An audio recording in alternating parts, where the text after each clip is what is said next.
Hi guys, it's Cassim here and welcome back again to Journal Entries. Once again, I want to take this moment to thank you so much for listening and I really appreciate you taking the time to watch the show. So many of you know, if you've seen previous episodes, that every single week on a Monday I share with you guys my journal entries. Things that I wrote down in my journal, things that I've wrote down or quotes that I've seen, or something that someone has told me, a lesson or a piece of advice that I thought is really useful. Why? Because I want to encourage you to start journaling. I want to encourage you to write down your ideas. I want to encourage you to begin to journal. You know, my hope in doing these journal entries and these videos online is that one day you basically begin to write down all the lessons that you've learned in your life. Because here's what I believe that in order to be of a success, in order to live a successful life, you have to have a successor. Meaning that if everything that you've learned since you up to now, basically all the knowledge, the skills, the understanding, if you take all of that and you were to die, God forbid, touch wood, nothing ever happens to you, but you were to die, let's say this afternoon or this evening, that means if you have not passed that information on to somebody else, onto your children, onto your aunties, onto your nephews, onto your godkids, onto your own children, onto your grandkids, that it all dies with you. So you've lived this incredible life, you've learned these incredible lessons, you've managed to accumulate this wealth and depth of wisdom, but nobody knows about it. So that's why I do this show and I do these regularly, because I hope that one day I can inspire you to start journaling. Start writing down what you have learned about life and leave it as a memoir, leave it as a present to give to your grandkids, to give to your children on your deathbed. So this week I've been thinking about a lot of things.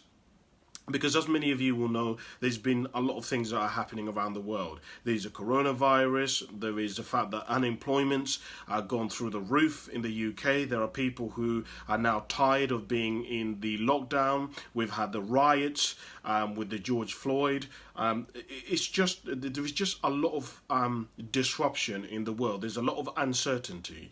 And I've been thinking about a lot of things. And I want to share with you 4 things this week that I hope can add some value to the quality of your life. So the first thing that I wanted to share with you this week is to be careful of the erosion of life. What do I mean by this? Let me give you some examples. If you have a friend of yours and when you were in school with your friend was really good at maths, and in their GCSEs they had A stars at maths and science, then that same person went to college, and in college they studied maths, and in there they got the highest that you can get in college. Then they decided that they wanted to go to university, and in university they studied biochemistry, or they studied something to do with medicine or something to do with maths. I believe that, tell me if I'm wrong here, but you would be able to basically predict where their life is kind of be going. And I think that you will agree with me in saying that basically this person clearly, if you look at all the books that they're really interested in, if you look at the amount of money that they invest in, if you look at the conversation that they're interested in, if you look at their web browser and the stuff that they search online, this person is clearly driven towards something to do with maths, and this person is clearly on a path which in some way maths is going to lead them to doing something related to that in their life. Let me give another example. Let's say you have a friend of yours, and one of your friends in their life, they've absolutely been obsessed with cooking. Ever since you were in school, they're obsessed with cooking. They're obsessed with trying new food. They're obsessed with trying new recipes, cooking, baking, pastry.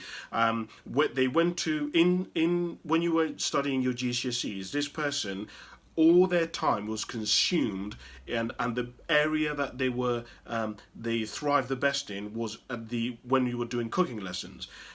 They do post pictures of food all the time. If you look on their Facebook feed, it's just all the things that they share are related to food. When you look at how much money that they spend on the different areas of their life, you will find that most of the money that they spend outside of their bills and obviously their phone bills and their different subscriptions to like the internet or whatever, most of their money is towards food. And then they went to culinary. They went and studied food when they went to college. Then they became a chef. I think you'll agree with me in saying that basically this person's life is leading in a direction where this person is going to be involved with food in some way. Now let me give you another scenario, which is what is an opposite of this. Imagine you have a friend of yours, and since you were young, your friend always used to steal. I mean, it was just like sweets, or it was just like, I don't know, a chocolate. Then as you got older, the person always lied a lot. Then the person always disliked authority. They didn't like people like the police. You'd hear them say things like, I hate the police, or the police are always out to get me. They don't like the criminal system. They don't like judges. Then that same friend of yours got involved with maybe robbing cars or burglary, or they started hanging out with the wrong crowd. All of a sudden, I think you can agree with me once again that this person's life, you can tell, is leading in a certain direction. Here's what I wanted to suggest to you, and I've had to learn in my own life. By looking at my own life and looking at the lives of now thousands of people, I've come to the conclusion that as human beings, we tend to look at life in terms of a scene. So, I spend a lot of time, I love movies. And I spend a lot of time on YouTube watching movie clips of like movies that have come out. And when you look, if you went, for example, and you watched a movie clip of The Matrix, right? It's very easy to watch that movie clip and think that everything is going really bad or everything is doing really amazing. But actually, when you put it in the context of the movie, that one scene really it's irrelevant. Does that make sense what I mean by this?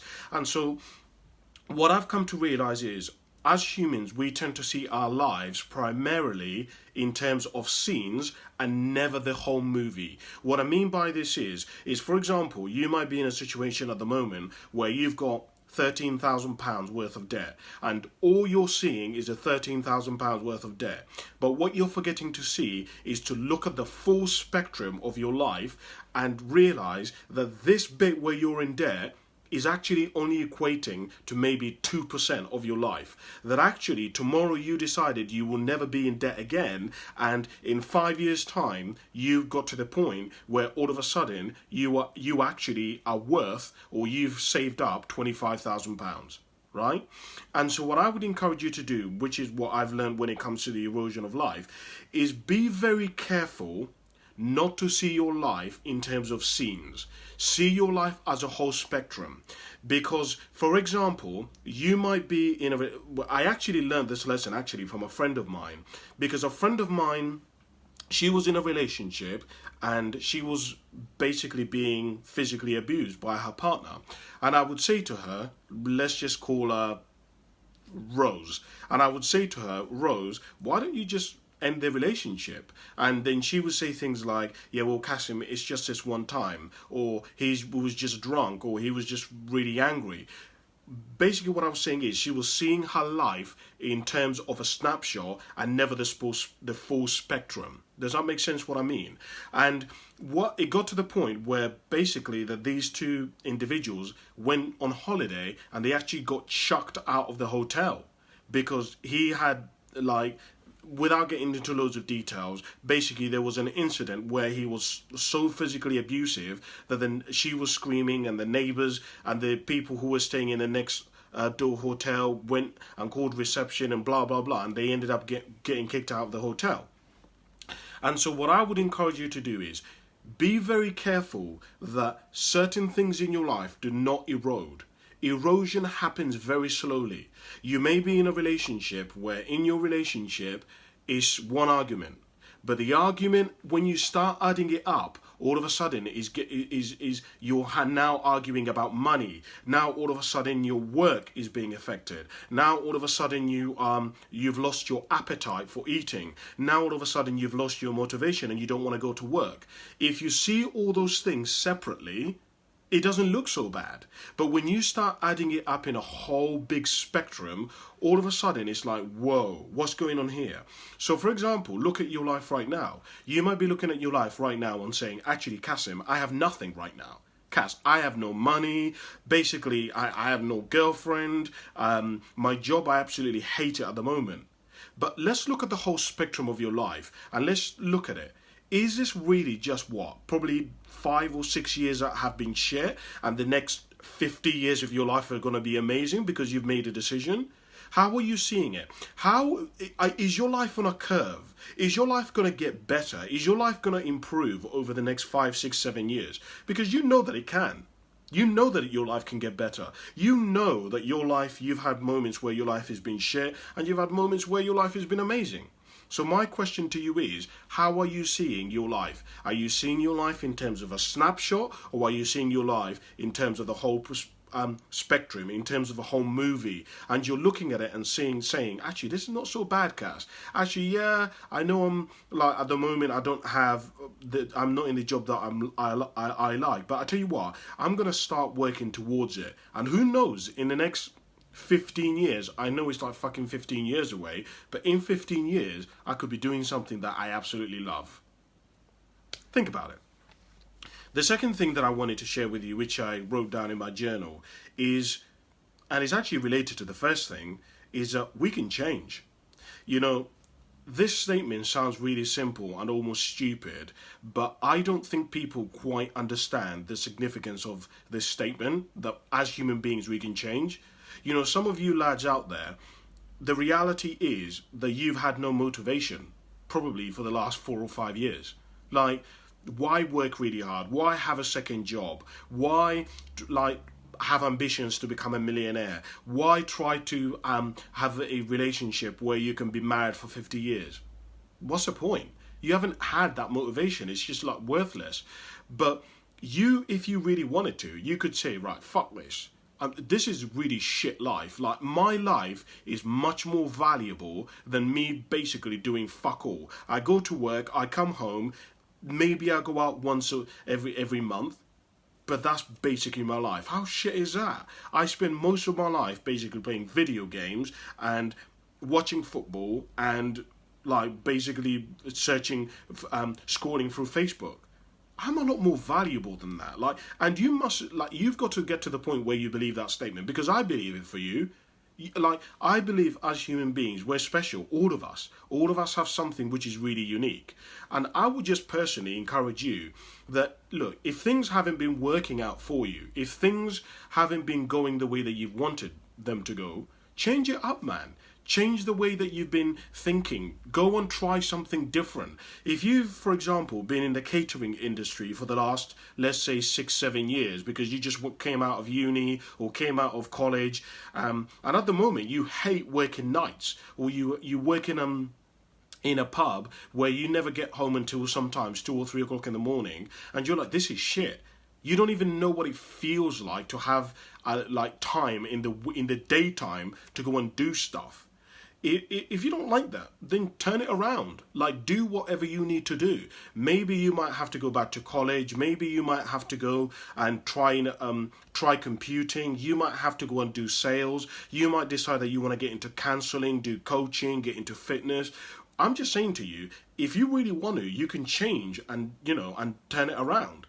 Ultimately, you have to remember, you're not a tree. Trees have no choice but to stay exactly where they are if they don't like their location. You're not like the geese who have to fly south in the winter. I'm just saying to you, you can go south, you can go north, you can go west. Human beings, we can actually grow in our wisdom. We can acquire new skills, right? You, for example, could choose right now, you've absolutely loved things to do with food. You could turn around after listening to me do this and say, nah, do you know what? Fuck this. I really want to do stuff to do with food. And from today, you just basically, you don't even have loads of money, but you just start cooking like food with the ingredients that you've got, and you just start recording yourself and putting it on YouTube. You may get 5 people watch your videos of you cooking, but you know what? The joy that you will get out of it would be if you died, let's say next week, and you've done 5 of those videos, you would be more proud of those 5 videos than staying and doing something that you don't really like. You know, some of you at the moment, you're single parents, and you're thinking, boy, I'm struggling, I'm having to do everything by myself. This is not this is not the life that I dreamt for myself. Okay, well, turn it around then. What do you have to do? Start looking at people who've been single parents and they've gone a different path. They've gone back to college, they've gone to university, they've done online courses on the Open University, they've started working part-time doing something that they love, they've started working out. I don't know, maybe you're thinking, do you know what, Cass, I've got to the point where I am literally sick and tired of constantly being angry all the time. I'm just pissed off all the time. I'm pissed off at the world. I'm pissed off at my parents. I'm pissed off at my other half because all he does or she does is constantly annoy me. I'm pissed off at drivers. I'm pissed off at my neighbours. I'm pissed off with the government. And you've just got to the point where you're like, Cass, I'm sick and tired of just being angry all the time, man. I literally spend most of my life pissed off. I spend most of my life annoyed at shit. And you're like, this is stupid. Like, there must be something higher than just being pissed off all the time. I'm just angry all the time. Like, I never feel joy. I never feel gratitude, right? I never feel excitement. When was the last time that I felt like those jittery, like nerves of like excitement? When was the last time you felt that? And you might be like, Cassim, I don't know what I need to do, but I've got to do something to feel that excitement, that like first few weeks of talking or being in love with somebody, or those first few weeks when you go for an interview, or you just first start a job, or you start a new adventure. Maybe that's what you want to feel like.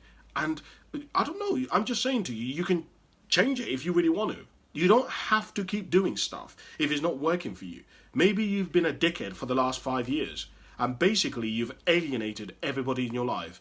You've been like one of my friends who said to me, she said to me that, Cassim, you know, I always believe that I tell people the truth. I always tell people the truth, and if they don't like it, that's fine. And then I said to her, how is that working out for you? Because she has no boyfriend, she basically has no friends, and she has a daughter, and she spends probably 99% of her time with her daughter. And I said to her, you do realise that your daughter is going to come to a point where she's going to leave you. What are you going to do? And I said to her, you have to understand that sometimes you have to be wise in delivering a message. So yes, you could absolutely tell somebody the truth, but if you damage them and alienate them in telling them the truth, then you've just lost a relationship, right? I said to her that unsolicited advice is always considered as criticism. If you give me advice and I'm not looking for it, I'm going to think you're basically trying to pull me down. I'm going to think that you're deliberately trying to fuck me over. That you're, well, clearly, why would you say something like that? And I said, why don't you try holding your tongue and actually trying to see things from other people's perspective? I said to her that one of the things that I've learned as Cassim is that I've learned that sometimes that people are not looking for you to help them. They just want you to be there and listen to them. They don't want you to give them solutions. They don't want you to tell them what they should be doing. They just want you to sit there, listen to them complain. I said, well, why don't you try that? See what happens. Do you see what I mean? And I said to her, that's your choice. You don't have to, but if you really wanted to, you could. And that's what I encourage you guys to do. You might be listening to this, and honestly, just there's an area of your life where you know it's not working. You know it.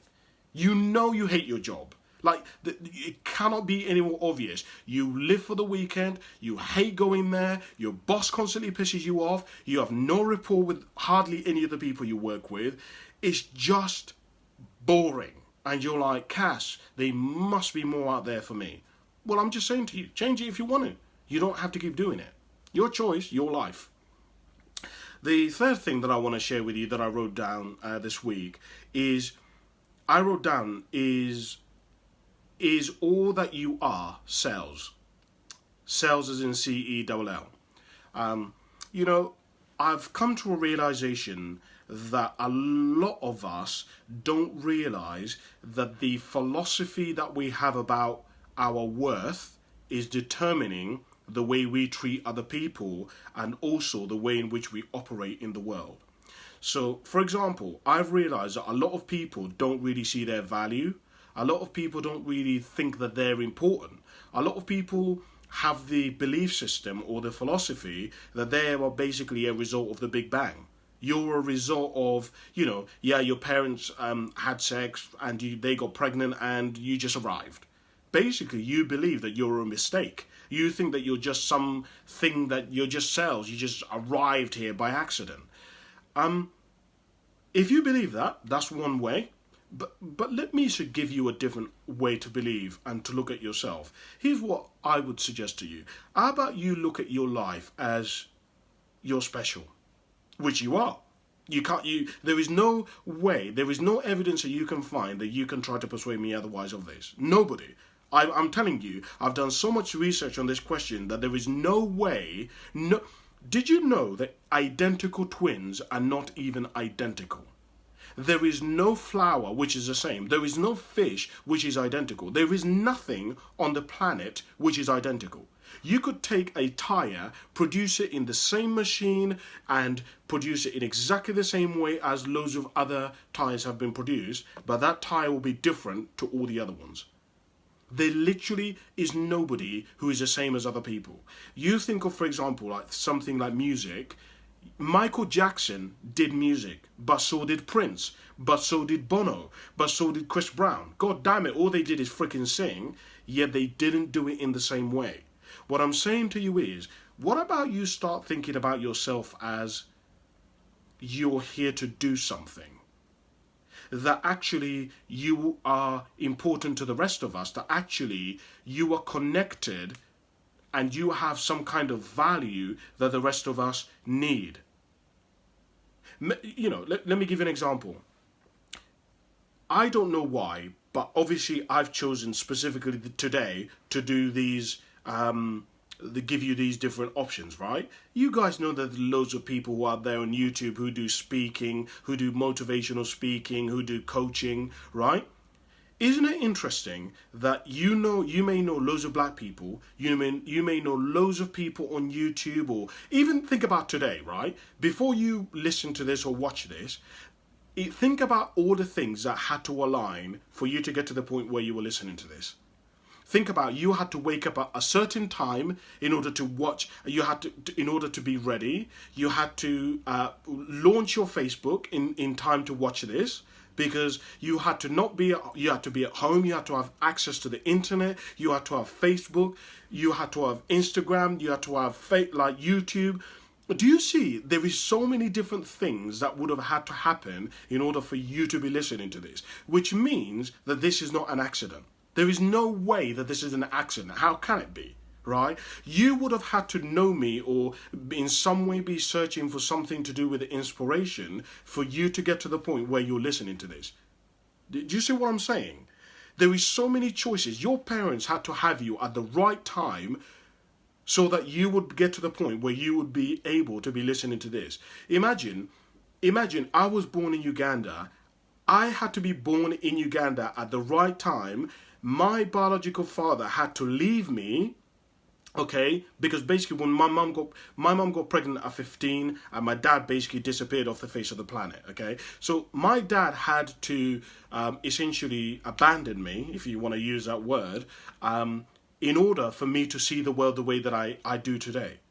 Imagine I had to get into debt in order to basically decide that I don't want my life to be like that, and that's when I decided to change. And had I not changed, I would not be doing this. So you wouldn't even be listening to this. So my point to you is, you can't be an accident.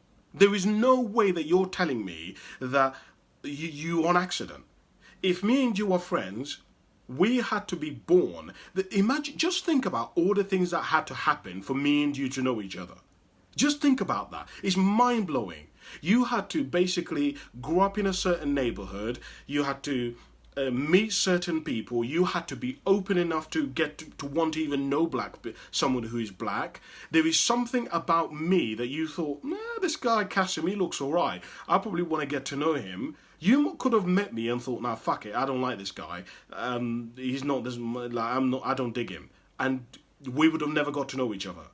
But just think about that. Which means what I'm saying to you is, and what I would encourage you to do is get to the point where you understand that you are special. Because when you get to the point where you believe that statement, I think just remarkable things begin to happen in your life. I just think that the way you operate your life begins to change. But the other thing that begins to happen, which is major and was major for me, is when you begin to see the value in your own life, you also begin to see it in other people. When you realize that you're not an accident, you also begin to see other people are not accidents. When you begin to realize that you can change, that you can develop, that you can grow, you can also recognize that in other people. You can say, you might have one of your friends who says to you, my life has always been like this. I've always been big boned, whatever. And you might be like, of course, every single one of us is born with certain genetics, but ultimately, one of the bigger factors that really determines how the quality of our health works out is what we're eating, how we feel about ourselves, what we believe about ourselves, how much exercise we're doing. That's where the vitality of health comes from.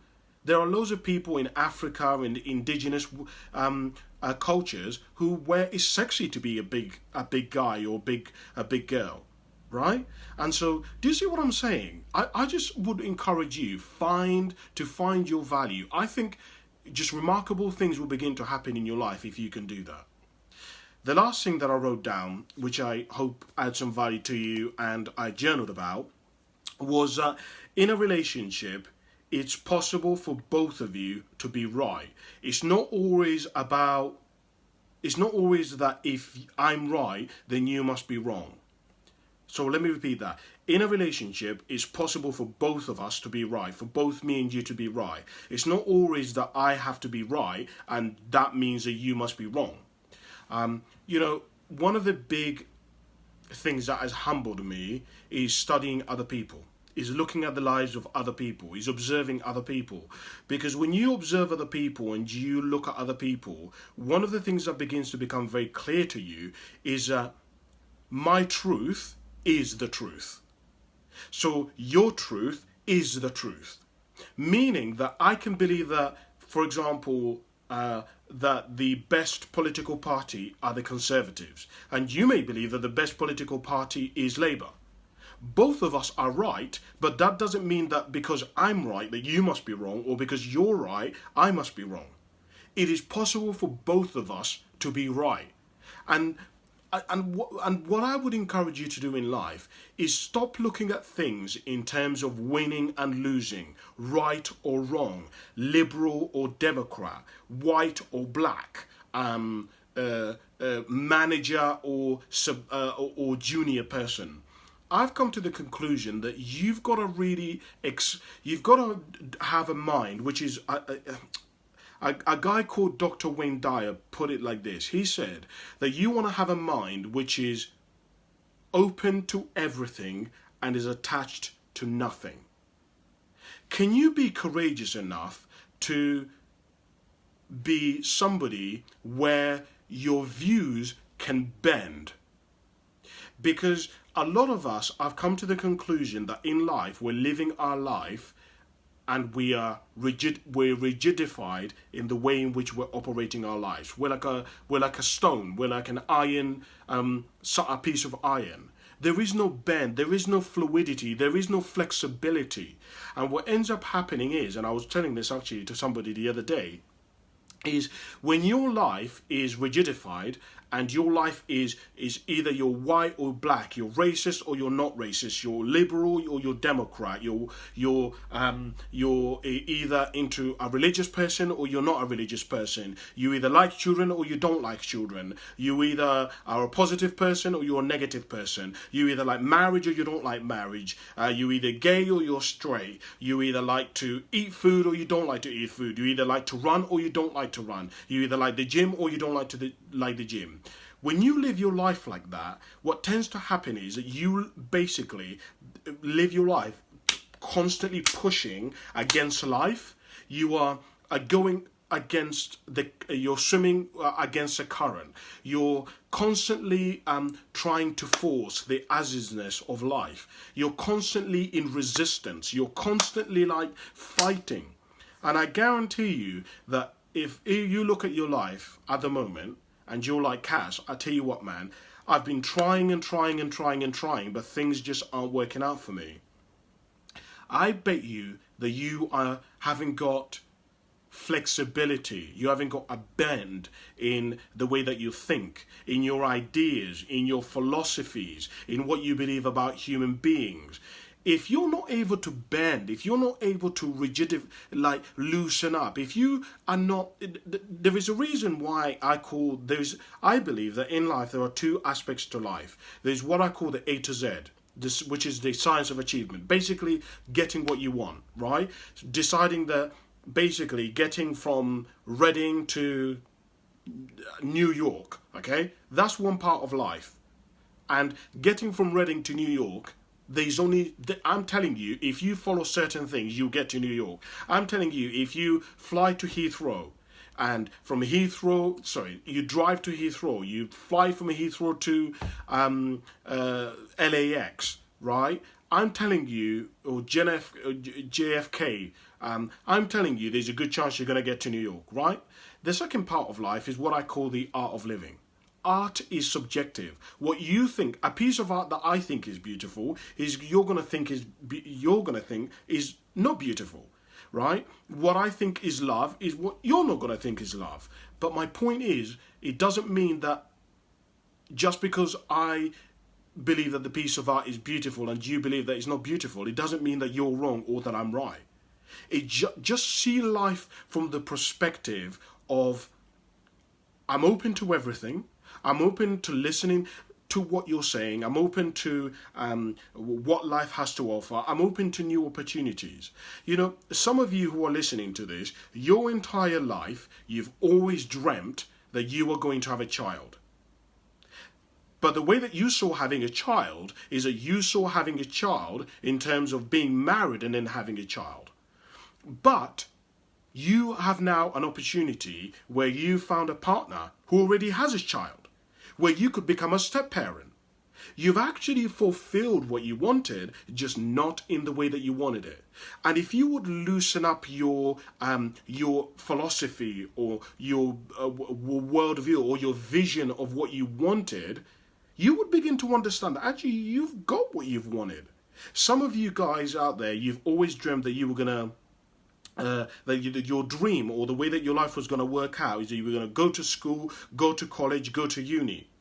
But really what you wanted is you wanted to live a successful life. You wanted to be happy. But at age 22, you had a child. And you've now gotten yourself in a position where you're no longer with the father of that child, or you're no longer with the mother of your child. Your life has now been broken. But actually, your child has brought you the biggest amount of happiness and joy. They've changed your perspective and widened your perspective. You didn't even know what love was. You didn't even know what happiness was when you held that little baby in your hands. Do you see what I'm saying by this? So what I mean is, loosen up. Start looking at different aspects of life as art. Right? Start looking at, okay, well, all right, well, I know those people are Muslims, but what can Muslims teach me? You know, let me give you a perfect example of what I mean by this. Many of you will know, if you know me personally, I grew up in a Muslim family. The religion that I was brought up with is Islam. But I got to the point, obviously, as many of you know, where I was in debt and I needed to change the way in which I was like the finances, it's financing and the finances in my life. And in that, I had to go and look for answers. Some of the principles of how to handle money were in the Bible that I learned. Here's a problem. I had to. No Muslim wants to read the Bible. Why would a Muslim want to read a freaking Bible? It's like the complete opposite religion to the one that I believe in, right? What I'm saying to you is, I read the Bible, but I took out the principles, and not necessarily meant that just because they believe in, eating pork or whatever, they're wrong. I was like, okay, let me take some of what's really good with this and let me loosen up my life and see what they have to offer. So that last bit of which I wrote down, and I would encourage you to do, is just try and look at life in a bit more wider perspective of not everything is black and white. There's blue, there's orange, there's yellow, you don't always have to be somebody who is in debt. Yes, absolutely. You don't always have to be angry all the time. It's not that you're either angry or happy. It's not that you're either in love or you're not in love, right? Speak to somebody many of you know, I've interviewed loads of people who've been married for 15 years or more. There is no such thing as in love or not in love. It's sometimes we're in love. Sometimes we have higher versions of love. Sometimes our love is intense. Sometimes we have sex like 3 or 4 times every single week. Sometimes we have sex once a week because we're busy, because we are working on a project, because we're trying to get the kids to do their exams. It's not that, our relationship is now bad because we're not having that much sex or we're not spending that much time. Be flexible with life. If you will do those 4 things that I've shared with you today, or think about them, I believe that really you could live as a guy to just have the most remarkable life. Really, you can, and it's available to you. You can rise to become your highest, fullest expression of yourself. You can become just the most amazing human being. I'm telling you, I know this because I'm talking from experience. I know this because I've seen people who've done just the most remarkable things. You want to become a millionaire? Go for it, man. You want to become a really good human being, humble, disciplined, a leader of your family, in your community? Bro, do it. You deserve it. Well, you may not deserve it now, but you will deserve it when you work towards it. You want to stop lying? Well, change it if you want to, That's what I would personally encourage you to do, but this is your life ultimately, and you've got to do whatever it is that is the right thing for you. So I hope that today's journal entries have been useful. Maybe you've decided that after watching this today that I have inspired you. Maybe you need to start journaling yourself. That's my goal with these journals. I want to encourage you to begin to journal. I believe that honestly, it will be life-changing for you. It truly. Just start writing down, what do you want out of life? Here's a question I was thinking about. I was thinking about a question recently, which has been bugging me. Where was it? What was the question? It was a deep question. I can't even remember the question now, but I wrote down a really deep question that I was thinking about, and the question has been puzzling me. I cannot remember the exact question, guys, because I'm constantly looking at loads of questions. But my point is, if you will start journaling and start looking at questions like, is it possible to be good and be successful? Is it possible to be right and wrong? What is success? What's failure? I don't know. What does failure mean to you? Have you ever defined that? Something for you to think about. Guys, thank you so much for watching, and I will see you in next week's journal entries. Bye for now.